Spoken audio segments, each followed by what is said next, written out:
A seção 1 de dissídios individuais do Tribunal Superior do Trabalho aceitou recurso de uma instituição bancária contra a decisão que determinou o pagamento de adicional de risco a um trabalhador que fazia transporte de dinheiro para o banco sem escolta de segurança. Durante o julgamento, a discussão principal foi o tipo de reparação que deveria ter sido solicitada no caso: o pagamento de adicional de risco ou de indenização por dano moral. A vigilância ostensiva no transporte de valores de instituição bancária deve ser realizada por empresa especializada. É o que estabelece a Lei 7.102 de 1983. O recolhimento diário de grande quantidade de dinheiro dos estabelecimentos financeiros deve ser realizado obrigatoriamente em veículo especial da própria instituição bancária ou da empresa terceirizada contratada e com a presença de 2 vigilantes.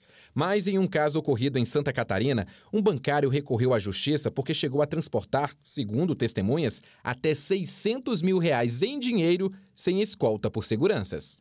O caso chegou ao TST depois que o Tribunal Regional do Trabalho da 12ª Região em Santa Catarina manteve a sentença de primeira instância que negou o adicional de risco ao trabalhador. De acordo com os desembargadores, o bancário não comprovou que os valores em cheques ou espécie justificavam escolta por segurança. Mas a primeira turma do TST concluiu que o bancário foi exposto ao risco de violência, sendo devido o pagamento do adicional. Porém, para o relator do caso, o ministro Hugo Carlos Scheuermann, o bancário não demonstrou no processo que o transporte desses valores era feito regularmente. Por isso, o valor do adicional foi reduzido de 15% para 7%. O HSBC recorreu da decisão. O caso provocou debate na seção 1 de dissídios individuais. A discussão foi em torno da reparação devida no caso: o pagamento de adicional de risco ou de indenização por dano moral. Bom, para o relator do caso na SDI1, ministro Renato de Lacerda Paiva, o pagamento do adicional de risco não seria uma prática punitiva contra a empresa. A consequência do descumprimento por parte do estabelecimento bancário de tais disposições é a imposição de multa, advertência e interdição do estabelecimento, conforme o caso. Não há, portanto, qualquer previsão na Lei 7.102 de 83 de concessão de adicional de risco ao bancário ante descumprimento de seus preceitos. O ministro Augusto César de Carvalho, que abriu divergência, defendeu que a decisão da primeira turma fosse mantida, mesmo não havendo previsão do adicional na lei.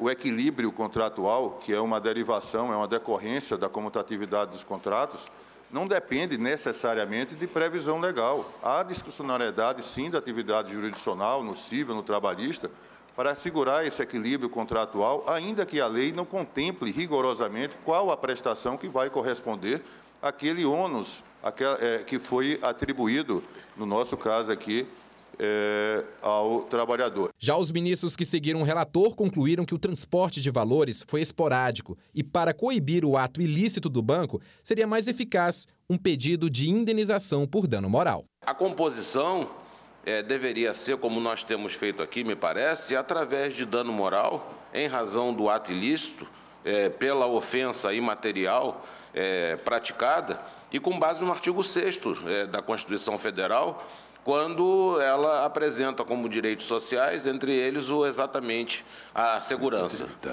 que deve ser observada nas relações de natureza privada. Por maioria de votos, então, a SDI1 aceitou o recurso do banco HSBC e o bancário não vai receber o adicional de risco.